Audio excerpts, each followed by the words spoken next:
আমাকে তো এখনই ক্ষমতায় যেতে হবে, তাহলে এখন ক্ষমতায় যেতে হলে তো আমার ভোট লাগবে, ভোট নিতে হলে তো আমাকে দুর্গাপূজার উৎসবে অংশগ্রহণ করতে হবে, দুর্গাপূজার উৎসবে অংশগ্রহণ করে দুই একটা সেকুলারের মতো বাক্য উচ্চারণ করতে হবে, পাশে বেপর্দা মহিলা বসিয়ে আমাকে দেখাতে হবে যে হ্যাঁ আমি অনেক সেকুলার। তাহলে সাহাবায়ে কেরাম কিভাবে ক্ষমতা অর্জন করলেন? দাউদ সুলাইমান কিভাবে ক্ষমতা অর্জন করলেন? আল্লাহ সুবহানাহু ওয়া তাআলা পবিত্র কোরআনে শুধু বাংলাদেশের ক্ষমতা নয়, সারা পৃথিবীর ক্ষমতা অর্জনের রাস্তা বলে দিয়েছে। মুসা আলাইহিস সালাতু ওয়াস সালাম যেভাবে বিজয় অর্জন করেছে ওটাই বিজয় অর্জনের রাস্তা। আর এই ৬০-৭০ বছরের জীবন জান্নাতে অথবা জাহান্নামে যাওয়ার পর কয়েক সেকেন্ডের জীবনের মতো মনে হবে। ঠিক আপনি এখন আপনার বয়সের যে জায়গায় দাঁড়িয়ে আছেন, এখানে দাঁড়িয়ে যেমন আপনার অতীতকালকে মনে হয় কয়েক সেকেন্ড অথবা কয়েক দিন, আমার বয়স যদি ৩০ বছর হয় তাহলে অতীতের ৩০ বছর আমার কাছে মনে হয় এটি কয়েক দিনের ব্যাপার, এই তো কালকের ঘটনা। ঠিক জান্নাতও একই মনে হবে যে এই ৬০-৭০ বছর এত দ্রুত পার হয়ে গেছে, অথচ একসময় এই ৬০-৭০ বছরকে এত বড় মনে করতাম। তার প্রস্তুতি, তার বিপদ আপদ, তার কঠিনতা, তার সমস্যা মোকাবেলার জন্য এমন কোনো রাস্তা নাই যে অবলম্বন করিনি। দুনিয়াতে সবচেয়ে কষ্টে থাকা মানুষ জান্নাতে যাওয়ার পর এক মুহূর্তে সব কষ্ট ভুলে যাবে, সবচেয়ে কষ্টে থাকা মানুষ। তো ওই লেভেলের বিশ্বাস, ইয়াকিন, গায়েব, অদৃশ্যের উপর বিশ্বাস স্থাপন মুসলমানদের নাই। এটা হচ্ছে বর্তমান যুগের মুসলমানদের সবচেয়ে বড় সমস্যা। শুধু আম জনতা মুসলমান দিয়ে আমি বুঝাচ্ছি না, আলেম ওলামা, ইসলামী দল, সংগঠন থেকে শুরু করে সকলের কথা বলতেছি। কেননা সবাই বিশ্বাস করেছে দুনিয়াবি আসবাব, দুনিয়ায় যেই মাধ্যমে কাজ হয় সে আসবাবগুলোর উপর মানুষের ভরসা এত বেশি হয়ে গেছে যে এখানে অদৃশ্য বলে কোনো শক্তি, কোনো সত্তা আছে যিনি এই দুনিয়াবি সকল কার্যকরণের সূত্রের মালিক। এই বিশ্বাসটা মানুষের অন্তর থেকে দুর্বল হয়ে গেছে, নাই হয়ে গেছে শেষ পর্যায়ে। আলেম ওলামাদেরও, মসজিদ মাদ্রাসারও, ইসলামী দল এবং সংগঠনেরও।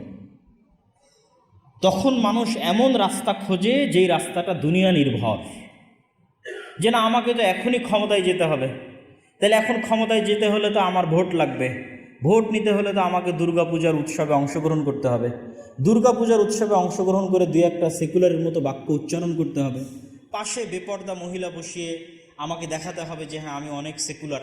মানে যতটা কম্প্রোমাইজ করা যায়, কেননা যেই সমস্ত মাধ্যমগুলো অর্জন করলে আমি ক্ষমতা লাভ করতে পারবো সেই সমস্ত মাধ্যমগুলো তো দুনিয়াবি। তাহলে সাহাবায়ে কেরাম কিভাবে ক্ষমতা অর্জন করলেন? দাউদ সুলাইমান কিভাবে ক্ষমতা অর্জন করলেন? আল্লাহ সুবহানাহু ওয়া তাআলা, কেউ যদি পবিত্র কোরআন খুব গভীরভাবে স্টাডি করে, খুব মনোযোগ দিয়ে স্টাডি করে, তাহলে আল্লাহ সুবহানাহু ওয়া তাআলা পবিত্র কোরআনে শুধু বাংলাদেশের ক্ষমতা নয়, সারা পৃথিবীর ক্ষমতা অর্জনের রাস্তা বলে দিয়েছে। যে মানুষ যদি ঈমান বিল গায়ব মজবুত করে তাহলে ও সারা পৃথিবীর ক্ষমতা অর্জন করতে পারবে। মানে আল্লাহ সুবহানাহু ওয়া তাআলা এবং অদৃশ্যের উপর বিশ্বাস যদি তার টপ লেভেলে থাকে, চূড়ান্ত, তাহলে শুধু বাংলাদেশের না সারা পৃথিবীর ক্ষমতা অর্জন করতে পারবে। সেই রাস্তা পবিত্র কোরআনে বলে দেওয়া আছে। কিন্তু যখন আমার ভরসা শুধু দুনিয়াবি রাস্তাগুলো, কোন কোন দুনিয়াবি রাস্তার মাধ্যমে আমি ক্ষমতায় যেতে পারবো, তখন তো আমাকে কম্প্রোমাইজ করতেই হচ্ছে। এটা শুধু ক্ষমতা কেন্দ্রিক নয়, আমাদের বাস্তব জীবনেও প্রত্যেকটা জায়গায় গিয়ে আমার মনে হবে এটাই তো একমাত্র রাস্তা, দুনিয়াবী রাস্তা, যেটা আমাকে অবলম্বন করতেই হবে। তখন আমরা কল্পনা করি না যে না এখানে অদৃশ্য বলে কিছু আছে। আল্লাহ সুবহানাহু ওয়া তাআলা মুসা আলাইহিস সালাতু ওয়াস সালামকে সেই জ্ঞানটি চাক্ষুষ বাস্তবে দান করেছিলেন। মুসা আলাইহিস সালাতু ওয়াস সালাম ফেরাউনের তুলনায়, ফেরাউনের শক্তি এবং সামর্থ্যের তুলনায় মুসা আলাইহিস সালাতু ওয়াস সালাম যত দুর্বল ছিলেন, আজকের ফিলিস্তিনের গাজার মানুষ ইসরায়েলের তুলনায় তত দুর্বল নয়। আজকের সমগ্র বিশ্বের মুসলমানেরা আজকের পাশ্চাত্য বিশ্বের তুলনায় অত দুর্বল নয় যত দুর্বল মুসা আলাইহিস সালাতু ওয়াস সালাম এবং বানু ইসরাইল ফেরাউনের শক্তি এবং সামর্থ্যের কাছে ছিলেন। তাহলে মুসা আলাইহিস সালাতু ওয়াস সালাম বিজয় অর্জন করবে কিভাবে? মুসা আলাইহিস সালাতু ওয়াস সালাম যেভাবে বিজয় অর্জন করেছে ওটাই বিজয় অর্জনের রাস্তা। মুসা আলাইহিস সালাতু ওয়াস সালামকে আল্লাহ সুবহানাহু ওয়া তাআলা শিখিয়েছেন যে হাতের লাঠি তুমি ব্যবহার করছো, দুনিয়ার মানুষ মনে করছে এটা কাঠের তৈরি একটা লাঠি। আমি তোমাকে শিক্ষা দিচ্ছি যে দুনিয়ার মানুষ যে সমস্ত কার্যকরণের সূত্র অবলম্বন করে তার মালিক তো আমি। যেহেতু তার মালিক আমি, সেহেতু আমি এই লাঠিকে এখনই সাপে পরিণত করে দিতে পারি, যাতে তুমি জ্ঞান অর্জন করতে পারো যে তুমি চোখে যা দেখতেছো এগুলো সবই যে কোনো মুহূর্তে চেঞ্জ হয়ে যেতে পারে আল্লাহ চাইলে। ওই লেভেলের ইয়াকিন যাতে তোমার অর্জন হয় যে আল্লাহ আমার হাতের লাঠিকে এখন ইনস্ট্যান্ট সাপ বানিয়ে দিচ্ছে, সে আল্লাহ আমার চোখের সামনের যে কোনো কিছুকে যে কোনো সময় পরিবর্তন করে দিতে পারে। ওই লেভেলের বিশ্বাস যাতে তুমি অর্জন করতে পারো, কেননা ফেরাউনের শক্তি সামর্থ্যের সামনে ইয়াকিন বিল গায়েব, অদৃশ্য আল্লাহর শক্তি এবং ক্ষমতার উপর যদি পূর্ণ ইয়াকিন না থাকে, মুসা আলাইহিস সালাতু ওয়াস সালামের বিজয়ের কোনো রাস্তা নাই। তখন মুসা আলাইহিস সালাতু ওয়াস সালামকেও কম্প্রোমাইজ করতে হবে যে না, আমার তো দুনিয়াবী রাস্তা ছাড়া আমি তো ফেরাউনের সাথে পারতেছি না, অতএব আমি আমার আকীদা এবং আদর্শ সব কিছুতে আমি কম্প্রোমাইজ করব, যাতে দুনিয়াবী রাস্তা দিয়ে আমি ফেরাউনের সাথে লড়াই করতে পারি। কিন্তু সেই শিক্ষা আল্লাহ সুবহানাহু ওয়া তাআলা মুসা আলাইহিস সালাতু ওয়াস সালামকে দেননি। এবং জাদুকরেরা যখন মুসা আলাইহিস সালাতু ওয়াস সালামের লাঠির প্রদর্শনীর সামনে সিজদা করল, তখন সিজদা করার মূল কারণটাই ছিল জাদুকরদের হাতেও কিন্তু লাঠি ছিল, দড়ি ছিল, এবং জাদুকরদের হাতের লাঠি এবং দড়িও কিন্তু সাপে পরিণত হয়েছিল। মুসা আলাইহিস সালাতু ওয়াস সালামের লাঠিও সাপে পরিণত হয়েছিল। তাহলে জাদুকরেরা সিজদা করবে কেন? পৃথিবীর সবচেয়ে টপ লেভেলের জাদুকররা সেখানে উপস্থিত হয়েছে, তাদের দড়িও সাপে পরিণত হয়ে গেছে, যেটা দেখে মুসা আলাইহিস সালাম ভয়ও পাচ্ছিলেন। কিন্তু জাদুকরেরা দেখলো যে তাদের যেই লাঠি এবং দড়ি সাপ হয়ে গেছে এটা জাদুর সাপ, আর মুসার লাঠি যে সাপ হয়ে গেছে এটা বাস্তব সাপ। ঠিক যেই বাস্তব সাপ বিলে ঘুরতেছে, আমাদের আশেপাশে আল্লাহর তৈরি করা জ্যান্ত যে সাপ আছে, এই লাঠি সেই জ্যান্ত সাপ হয়ে গেছে, চোখের ভেলকি জাদুর সাপ নয়। কিন্তু তাদের দড়ি এবং তাদের লাঠিগুলো ছিল চোখের ভেলকি জাদুর সাপ, আর মুসা আলাইহিস সালাতু ওয়াস সালামের লাঠি হয়ে গেছে জ্যান্ত জীবন্ত সাপ।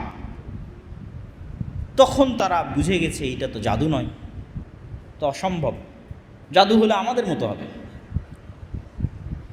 তো অবশ্যই মুসা আলাইহিস সালাতু ওয়াস সালাম আল্লাহ সুবহানাহু ওয়া তাআলার নবী, কেননা তার লাঠি জীবন্ত সাপ হয়ে গেছে, বাস্তব সাপ হয়ে গেছে, যেই সাপ আর সাপগুলোকে খেয়ে ফেলতে পারে, সেই সাপ হয়ে গেছে। তখন তারা সিজদায় পড়ে গেল। তো মুসা আলাইহিস সালাতু ওয়াস সালামকে আল্লাহ সুবহানাহু ওয়া তাআলা শিখিয়েছেন, তুমি চোখে যা দেখছো এইটা পৃথিবীর মানুষের দৃষ্টিতে এগুলোই দুনিয়াবী আসবাব, কিন্তু যদি অদৃশ্যে বিশ্বাস রাখো, আল্লাহর শক্তি এবং আল্লাহর ক্ষমতার উপর বিশ্বাস রাখো, তা আল্লাহ যে কোনো সময় যে কোনো কিছু পরিবর্তন করে দিতে পারে। এবং বিজ্ঞানের আলোকেও এটা অসম্ভব নয়। বিজ্ঞানের আলোকেও প্রত্যেকটা জিনিসের যে ডিএনএ আছে, জীব জন্তু জড় পদার্থ প্রত্যেকটার মধ্যে যে ডিএনএ আছে, এগুলোর অধিকাংশই ডিএনএ কমন। যেমন মানুষ এবং বানরের ডিএনএ 98% কমন, মানুষ এবং শুকুরের ডিএনএ 98% কমন। তথা আমি আরও যদি স্পষ্ট করে বলি সহজ করার জন্য, যে মানুষ মানুষ হয়েছে আর শুকুর শুকুর হয়েছে শুধু 2% পার্থক্যের কারণে। বানর বানর হয়েছে আর মানুষ মানুষ হয়েছে শুধু 2% পার্থক্যের কারণে। আরও যদি উদাহরণ দিয়ে সহজ করে বলি, তাহলে একটাই মোবাইলে আমি লাইটও চালাচ্ছি, কলও দিচ্ছি, মেসেজও করতেছি, এই প্রত্যেকটার পিছনে কোডিং আছে। কোডিং কিন্তু সেম ল্যাঙ্গুয়েজ। ঠিক আমরা যখন বাংলা লিখি তখনও কলম দিয়ে কালি বের হয়, যখন আরবি লিখি তখনও কলম দিয়ে কালি বের হয়, যখন ইংরেজি লিখি তখনও কলম দিয়ে কালি বের হয়, সবই তো কলমের কালি। শুধু একটু পরিবর্তনের কারণে একটা আলিফ হয়ে গেছে, একটু পরিবর্তনের কারণে একটা এ হয়ে গেছে, একটু পরিবর্তনের কারণে একটা ক হয়ে গেছে। ঠিক ওই রকমই কোডিং ল্যাঙ্গুয়েজ একটু পরিবর্তনের কারণে একটাতে চাপ দিলে লাইট জ্বলতেছে, একটাতে চাপ দিলে কল যাচ্ছে। তো এটা যে মানুষের তৈরি করা কোডিং সিস্টেমের প্রোগ্রামিংয়ের পার্থক্যের কারণে সুযোগ সুবিধাগত পার্থক্য, তৈরিগত পার্থক্য, জিনিস একই, ল্যাঙ্গুয়েজ একই। তো আল্লাহ সুবহানাহু ওয়া তাআলা এই পুরো পৃথিবীকে যেভাবে প্রোগ্রাম করেছেন, আল্লাহ একটু পরিবর্তন ডিএনএর মধ্যে একটু পরিবর্তন করে দিলে, তথা মানুষের ডিএনএ 2% পরিবর্তন করে দিলে সকালবেলা মানুষ দেখবে সে বানর হয়ে গেছে। এবং মানুষ যদি পৃথিবীর দ্বিতীয় কোনো প্রাণীতে পরিণত হয়, তাহলে অল্প পরিবর্তনে দ্বিতীয় 2টা প্রাণীতে পরিবর্তন হতে পারবে, একটা বানর একটা শুকুর, ন্যূনতম সামান্য পরিবর্তন। এই জন্য রাসূল সাল্লাল্লাহু আলাইহি ওয়াসাল্লাম বলেছে যে আমার উম্মতের একদল মানুষ বানর এবং শুকরে পরিণত হয়ে যাবে। কেন? এটা সামান্য পরিবর্তনই হয়ে যাবে। আল্লাহ সুবহানাহু ওয়া তাআলা চাইবেন রাতের বেলা মানুষের ডিএনএ একটু পরিবর্তন হয়ে যাবে, সকালবেলা উঠে দেখবে সে বানর হয়ে গেছে, সকালবেলা উঠে দেখবে সে শুকুর হয়ে গেছে। তাহলে পুরো পৃথিবী এরকম আল্লাহ সুবহানাহু ওয়া তাআলার কাছে যে কোনো কিছুকে যে কোনো মুহূর্তে উনি যে কোনো কিছুতে পরিবর্তন করে দিতে পারেন। ওয়া আলা কুল্লি শাইইন কাদির। তো যখন এই লেভেলের বিশ্বাস মুসা আলাইহিস সালাতু ওয়াস সালাম অর্জন করেছে, তখন সামনে যদি বিশাল সমুদ্র থাকে আর পিছনে যদি বিশাল ফেরাউনের সেনাবাহিনী থাকে, তো মুসা আলাইহিস সালাম ভয় পাবে না। যদিও মুসা আলাইহিস সালাম জানেন না যে আল্লাহ সুবহানাহু ওয়া তাআলা তার জন্য সমুদ্রের মধ্যে রাস্তা তৈরি করে দেবেন, এটা তিনি জানেন না। কিন্তু এই জ্ঞান তার অর্জন হয়ে গেছে যে আল্লাহ চাইলে সব কিছু করতে পারে। আমার লাঠিকে যদি আল্লাহ সাপ বানিয়ে দিতে পারে, তাহলে ফেরাউনের শক্তি আসলে কোনো শক্তি নয়। ওই জন্য ইসলামের একটা কালেমা আছে, লা হাওলা ওয়ালা কুওয়াতা ইল্লা বিল্লাহ, যেখানে আল্লাহ সুবহানাহু ওয়া তাআলা পৃথিবীর সকল শক্তি সমান সমান জিরো। লা হাওলা নেই কোনো শক্তি, নাফি, নাকেরা। মাদ্রাসার ছাত্ররা খুব ভালো বুঝতে পারবে, যেটা হচ্ছে ইস্তেগরাক এর ফায়দা দেয়, তথা পরিপূর্ণরূপে নাফি, জিরো। লা হাওলা তথা আমেরিকার শক্তি, ইসরায়েলের শক্তি, সারা পৃথিবীর সবার শক্তি সমান জিরো। ওয়ালা কুওয়াতা ইল্লা বিল্লাহ, আল্লাহর শক্তি ছাড়া। কিন্তু ওই লেভেলের বিশ্বাস মুসলমানদের নাই। যেই লেভেলের বিশ্বাসে গেলে এই বিশ্বাসটা বাস্তবে অর্জন করতে পারবে, মুখে নয়। মুখে তো আমরা সবসময় বলতেছি লা হাওলা ওয়ালা কুওয়াতা ইল্লা বিল্লাহ, কিন্তু আমার জ্ঞান এবং আমার ইয়াকিন ওই স্তরে নয়। ওই স্তরের বিশ্বাস সাহাবীরা অর্জন করেছিলেন, ওই স্তরের বিশ্বাস নবীরা অর্জন করেছিলেন। যেমন গায়েবের একটা বড় বিষয় হচ্ছে ফেরেশতা। আমরা শুধু মুখে বলার সময় বলেছি আমানতু বিল্লাহ ওয়া মালাইকাতিহি ওয়া কুতুবিহি ওয়া রুসুলিহি, যে আমরা আল্লাহর উপর ঈমান আনয়ন করছি আর তার ফেরেশতার উপর ঈমান আনয়ন করছি। কেউ বিশ্বাসই করে না যে ফেরেশতা আছে।